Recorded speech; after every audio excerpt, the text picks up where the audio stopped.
MTV news Kannada ವಾಹಿನಿಗೆ ಸ್ವಾಗತ.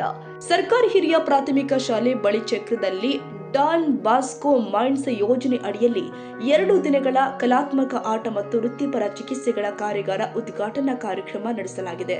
Art play, vocational therapy and activity based workshop GHPS ಬಳಿ ಚಕ್ರ ಶಾಲೆ Yadgir Don Bosco centre for social action Yadgir ಮೂಲಕ ಜಾರಿಗೊಂಡಿರುವ MNDS ಪ್ರಾಜೆಕ್ಟ್ ಯೋಜನೆಯ 5 ಕಾರ್ಯಾಗಾರಗಳ ಸರಣಿಯಲ್ಲಿ ಮೊದಲ ಕಾರ್ಯಾಗಾರವನ್ನು GHPS ಬಳಿ ಚಕ್ರ ಶಾಲೆ ಯಶಸ್ವಿಯಾಗಿ ಆಯೋಜನೆ ಮಾಡಲಾಗಿತ್ತು. ಬಳಿಚಕ್ರ ಕ್ಲಸ್ಟರ್ನ 5 ಸರ್ಕಾರಿ ಶಾಲೆಗಳ ಒಟ್ಟು 43 ವಿದ್ಯಾರ್ಥಿಗಳು, ಪ್ರತಿ ಶಾಲೆಯಿಂದ 8 ರಿಂದ 10 ಮಕ್ಕಳು ಭಾಗವಹಿಸಿ ತಮ್ಮ ಸೃಜನಾತ್ಮಕ ಪ್ರತಿಭೆಯನ್ನು ಪ್ರದರ್ಶಿಸಿದರು. ಕಾರ್ಯಕ್ರಮದಲ್ಲಿ ಕಣಿಕಲ್ ಶಾಲೆಯ ಶಿಕ್ಷಕರು ಆದ ಶ್ರೀ ಬಾಬು ಮತ್ತು ಶ್ರೀಮತಿ ಪಾರ್ವತಿ ಹಾಜರಿದ್ದರು. ಕಾರ್ಯಕ್ರಮವನ್ನು ಸಂಪ್ರದಾಯಬದ್ಧವಾಗಿ ದೀಪ ಬೆಳಗಿಸುವುದರ ಮೂಲಕ ಉದ್ಘಾಟನೆ ಮಾಡಲಾಗಿದೆ.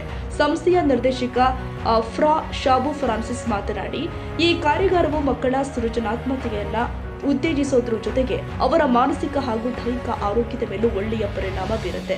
ಪ್ರತಿಯೊಂದು ಮಗುವಿನ ಬೆಳವಣಿಗೆ ವಿಭಿನ್ನವಾಗಿದ್ದು ಅವರಿಗೆ ಸಮರ್ಪಕ ಮಾರ್ಗದರ್ಶನ ಮತ್ತು ಅವಕಾಶ ಅಗತ್ಯ. ECO ಶ್ರೀ ಚಂದ್ರಸಾ ಬಸಿ RP ಶ್ರೀ ಮಲ್ಲಪ್ಪ ಹಾಗೂ ಮುಖ್ಯ ಗುರು ಶ್ರೀ ವಿಶ್ವರಾಧ್ಯ ವಿದ್ಯಾರ್ಥಿಗಳಿಗೆ ಮೊಬೈಲ್ ಮತ್ತು ಟಿವಿ ಬಳಕೆಯನ್ನು ನಿಯಂತ್ರಿಸುವ ಅಗತ್ಯ ಮತ್ತು ಸೃಜನಾತ್ಮಕ ಚಟುವಟಿಕೆಗಳ ಮೂಲಕ ಆತ್ಮವಿಶ್ವಾಸ, ಶಿಸ್ತು ಮತ್ತು ಮೌಲ್ಯಾಧಾರಿತ ಕಲಿಕೆಯನ್ನ ಬೆಳೆಸಿಕೊಳ್ಳುವಂತೆ ಸಲಹೆ ಕೊಟ್ಟಿದ್ದಾರೆ. ನಾನು ನನ್ನ ಗಮನ ಕೊಡುವುದು ಸರಿಯಲ್ಲ ಅಂದ್ರೆ ನಾನು 5 ತಾಸು 6 ತಾಸು ಹೋದ್ರೆ ಕೂಡ ಏನು ಯೂಸ್ ಇಲ್ಲ. ನಾನು ನ್ಯೂಸ್ ಪೇಪರ್ ಓದೋ ಹಾಗೆಯೇ ನಂದು ಕ್ಲಾಸ್ ಎಕ್ಸಾಮ್ಗೆ ಪ್ರಿಪ್ರೇಷನ್ ಮಾಡೋಕ್ಕಾಗುವುದಿಲ್ಲ. ಸೊ ಪ್ರತಿಯೊಬ್ಬರಿಗೆ ಪ್ರಾಸೆಸ್ ಇದೆ, ಅದನ್ನ ನಾವು ಕಂಡುಹಿಡಿಯಬೇಕು. ಈಗ ನಮ್ಮ ಸರ್ಕಾರಿ ಶಾಲೆಗಳು ಮತ್ತು ಹಲವಾರು ಶಾಲೆಗಳಲ್ಲಿ ಮಕ್ಕಳಿಗೆ ಕಾನ್ಸಂಟ್ರೇಷನ್ ಇಲ್ಲ. ಯಾಕೆ? ಎಲ್ಲ ನಮಗೆ ಚಿಕ್ಕ ಮೊಬೈಲಲ್ಲಿ ಎಲ್ಲ ನೋಡಬಹುದು. ಅದು ನೋಡ್ತಾ ಹಿಂಗೆ ಪಾಸ್ ಮಾಡೋ ಥರನೇ ನಮ್ಮ ಸ್ಟಡಿ ಕೂಡ ಹಂಗೆ ಪೇಜ್ ಒಂದೊಂದಾಗಿ ಪಾಸ್ ಮಾಡ್ತಾ ಇರ್ತೀವಿ. ಒಳಗಡೆ ಏನಿದೆ ಅಂತ ಕಂಡುಹಿಡಿಯೋಕ್ಕೆ ಟ್ರೈ ಮಾಡ್ತಾ ಇಲ್ಲ.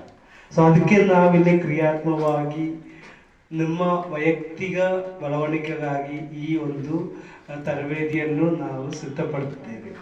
ಇಲ್ಲಿ ನಾವು ಹಲವಾರು ವ್ಯಕ್ತಿಯನ್ನ ಕರ್ಕೊಂಡು ಬಂದು ಈ ಚಟುವಟಿಕೆಗಳಲ್ಲಿ ನೀವು ಕಂಡುಹಿಡಿಯಬೇಕು. ಹೇಗೆ ನನ್ನ ಪ್ರಶ್ನೆ ನಾನು ಹೆಂಗೆ ಸೋಲ್ವ್ ಮಾಡಿದ್ರೆ ನನ್ನ ಎಕ್ಸಾಮ್ಗೆ ಅಲ್ಲಂದ್ರೆ ನನಗೆ ಚೆನ್ನಾಗಿ ಓದಕ್ಕಾಗ್ತದೆ. ಈಗ ನಿಮ್ಮಲ್ಲಿರುವಂಥ ಆತ್ಮವಿಶ್ವಾಸವನ್ನು ಇನ್ನು ಹೆಚ್ಚಿಸಬೇಕಾಗಿದೆ ಅಂತ. ನಾವೇನು ಕಲಿಕೆಯಲ್ಲಿ ಅಂದ್ಗಳಿಗೆ ಹಿಂದುಳಿದವರ ಅಂದ್ಗಳಿಗೆ ನಾವೇನು ಹಣೆಪಟ್ಟಿ ಕಟ್ಕೊಂಡಿಲ್ಲ, ಹೌದಿಲ್ವಾ? ಅವ್ರಿಗೇನು ಮುಂದುವರೆದಾರಂತೇಳಿ ಹಣೆಪಟ್ಟಿ ಕಟ್ಟಿಲ್ಲ. ಆದರೂ ಕೂಡ ನಾವೆಲ್ಲ ನಮ್ಮಲ್ಲಿ ಆತ್ಮವಿಶ್ವಾಸವನ್ನು ನಾವು ಕೆಲವು ಸಲ ಏನು ಮಾಡ್ಕೊಂಡಿರ್ತೀವಿ, ನಮ್ಮನ್ನು ನಾವೇ ಕಳ್ಕೊಂಡಿರ್ತೀವಿ. ನನಗೆ ಓದಕ್ಕೆ ಬರಂಗಿಲ್ಲ, ನನಗೇನಪ್ಪ ಅಂದರೆ ಜಾಸ್ತಿ ಮಾತಾಡಕ್ಕೆ ಬರಂಗಿಲ್ಲ, ವೇದಿಕೆ ಮೇಲೆ ನಿಲ್ಲಕ್ಕಾಗಂಗಿಲ್ಲ, ಇಂಥ ಆತ್ಮವಿಶ್ವಾಸವನ್ನು ಕಳ್ಕೊಂಡಿರ್ತೀವಿ. ಅದೇ ಜಗಳ ಆಡ್ತಿರ್ತೀವಿ, ಎಲ್ಲಿಗೆ ಹೋಗೋದಾಗ ಓಡಿ ಹೋಗ್ತಿರ್ತೀವಿ, ಅಂಥವೆಲ್ಲ ಮಾಡ್ತಿರ್ತೀವಿ. ಆದರೆ ಕೆಲವು ಸಂದರ್ಭಗಳಲ್ಲಿ ನಮ್ಮನ್ನು ನಾವೇ ಏನು ಮಾಡ್ತೀವಿ ಅಂದರೆ ಮಾನಸಿಕವಾಗಿ ನಮ್ಮ ಮನಸ್ಸಿಗೆ ನಾವೇ ಒತ್ತಡವನ್ನು ಹಾಕ್ಕೊಂಡಿರ್ತೀವಿ. ಬಟ್ ಅವುಗಳಿಂದ ನಾವು ಹೊರಬರಬೇಕಾಗಿರ್ತಕ್ಕಂಥದ್ದು. ಜೊತೆಗೆ ಇನ್ನೊಂದೇನಪ್ಪ ಅಂತಂದ್ರೆ, ಕೆಲವು ಸಲ ನಮ್ಮಲ್ಲಿ ಏನಿರ್ತಂದ್ರೆ ಆತ್ಮವಿಶ್ವಾಸ ಇರ್ತದೆ, ಬಟ್ ಆ ಪ್ರಯತ್ನಗಳು ಮಾಡಂಗಿಲ್ಲ. ಪ್ರಯತ್ನಗಳು ಮಾಡದೇ ಇದ್ದಾಗ ನಾವೇನಾಗಿರ್ತೀವಿ ಅಂದ್ರೆ ಹಿನ್ನಡೆ ಅನುಭವಿಸ್ತಿರ್ತೀವಿ. ಅದಕ್ಕಾಗಿ ಆ ಹಿನ್ನಡೆಗಳನ್ನ ಆಗ್ಲಾರ್ದಂಗ ನಮ್ಮಲ್ಲಿ ಆತ್ಮವಿಶ್ವಾಸ ಹೆಚ್ಚು ಮಾಡ್ಕೋಬೇಕು ಮತ್ತು ಆತ್ಮಸ್ಥೈರ್ಯ ಬೆಳೆಸ್ಕೋಬೇಕು. ಜೊತೆಗೆ ಏನಪ್ಪ ಅಂದ್ರೆ ನಮ್ಮಲ್ಲಿ ಇರ್ತಕ್ಕಂಥ ಒಂದು ಮಾನಸಿಕ ಧೈರ್ಯ ಇದೆಯಲ್ಲ, ಆರೋಗ್ಯ ಇದೆಯಲ್ಲ, ಆರೋಗ್ಯ ಬಹಳ ಮುಖ್ಯ. ಅದಕ್ಕಾಗಿ ಶಾಲೆಗಳಲ್ಲಿ ಈಗ ಬಿಸಿ ಊಟ ಕೊಡ್ತಾರೆ, ಮತ್ತೆ ಮೊಟ್ಟೆ ಬಾಳೆಹಣ್ಣು ಕೊಡ್ತಾ ಇದ್ದಾರೆ, ಬೆಳಿಗ್ಗೆ ಹಾಲು ಕೊಡ್ತಿದ್ದಾರೆ. ಬಟ್ ಇವ್ರ ಉದ್ದೇಶ ಏನಂದ್ರೆ ಆರೋಗ್ಯ ಚೆನ್ನಾಗಿರ್ಬೇಕು ಅಂತ. ಮುಖ್ಯಸ್ಥರೇ ಹಾಗೂ ಈ ಕಾರ್ಯಕ್ರಮದಲ್ಲಿ ಉದ್ಘಾಟಕರಾಗಿ ಆಗಮಿಸಿರ್ತಕ್ಕಂಥ ಆಗಿರ್ತಕ್ಕಂಥ ನಮ್ಮ ವಲಯದ ಶಿಕ್ಷಣ ಸಂಯೋಜಕರೇ, ಸದರಿ ಶಾಲೆಯ ಮುಖ್ಯ ಗುರುಗಳು ಹಾಗೂ ರಾಜ್ಯ ಸಂಪನ್ಮೂಲ ವ್ಯಕ್ತಿಗಳು, ವಿವಿಧ ಶಾಲೆಗಳಿಂದ ಬರೆಯುವಂಥ ಶಿಕ್ಷಕರುಗಳು, ವಿಶೇಷವಾಗಿ ಈ ಒಂದು ಕಾರ್ಯಕ್ರಮದ ಕೇಂದ್ರಬಿಂದುವಾಗಿರ್ತಕ್ಕಂಥ ನನ್ನ ಓದು ಮಕ್ಕಳೇ, ಈ ಕಾರ್ಯಕ್ರಮ ಇಂದಿನ ದಿನಮಾನಗಳಿಗೆ ತುಂಬ ಉಪಯುಕ್ತವಾದಂಥ ಕಾರ್ಯಕ್ರಮ. ಯಾಕಾಗಿ ಅಂದರೆ ನೋಡಿ, ಒಬ್ಬ ಮನುಷ್ಯ ಆರೋಗ್ಯವಾಗಿ ಆನಂದ್ರೆ ಕೇವಲ ದೈಹಿಕವಾಗಿ ಆರೋಗ್ಯವಂತರಾಗಿದ್ದರೆ ಸಾಲದು, ಜೊತೆಯಲ್ಲಿ ಮಾನಸಿಕವಾಗಿ ಆರೋಗ್ಯವಂತರಿರಬೇಕಾಗ್ತದೆ. ಕೆಲವರು ಭಾಳ ದಷ್ಟಪುಷ್ಟ ವ್ಯಕ್ತಿ ಇರ್ತಾರೆ, ಆದರೆ ಅವರ ಮನಸ್ಸಿನ ತೊಳಲಾಟ ಏನಿರ್ತದಲ್ಲ ಆರೋಗ್ಯವಾಗಿರೋದಿಲ್ಲ, ಏಕಾಗ್ರತೆ ಇರೋದಿಲ್ಲ.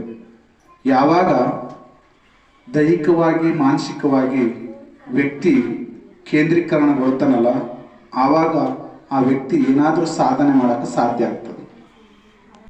ರಾಜ್ಯ ಸಂಪನ್ಮೂಲ ವ್ಯಕ್ತಿ ಶ್ರೀ ರಮೇಶ್ ಮಾನೆ ಅವರ ಮಾರ್ಗದರ್ಶನದಲ್ಲಿ scribbling, colouring, craft paper bag ಮತ್ತು ಕ್ಲೋಸಿಂಗ್ ಚಟುವಟಿಕೆಗಳನ್ನು ಪ್ರಾಯೋಗಿಕವಾಗಿ ಪರಿಚಯಿಸಲಾಗಿದೆ. ಮಕ್ಕಳು ಉತ್ಸಾಹದಿಂದ ಭಾಗವಹಿಸಿ ತಮ್ಮ ಕಲಾತ್ಮಕ ಪ್ರತಿಭೆಯನ್ನು ಮನೋಜ್ಞವಾಗಿ ಪ್ರದರ್ಶಿಸಿದ್ರು. ಕಾರ್ಯಕ್ರಮಕ್ಕೆ ಶ್ರೀ ದೇವೇಂದ್ರಪ್ಪ ಸ್ವಾಗತ ಕೋರಿದ್ರು. ಶ್ರೀ ಶರಣಪ್ಪ ಕಾರ್ಯಕ್ರಮವನ್ನು ನಿರೂಪಿಸಿದ್ರು. ಶ್ರೀ ಸೂರ್ಯಕಾಂತ್ ಧನ್ಯವಾದ ಅರ್ಪಿಸಿದ್ರು. ಒಟ್ಟಾರೆ ಈ ಕಾರ್ಯಾಗಾರ ವಿದ್ಯಾರ್ಥಿಗಳ ಸೃಜನಾತ್ಮಕ ಆತ್ಮವಿಶ್ವಾಸ ಮತ್ತು ಮಾನಸಿಕ ಆರೋಗ್ಯ ಜಾಗೃತಿಯನ್ನು ವೃದ್ಧಿಸುವಲ್ಲಿ ಪರಿಣಾಮಕಾರಿ ಹೆಜ್ಜೆಯಾಗಿದೆ.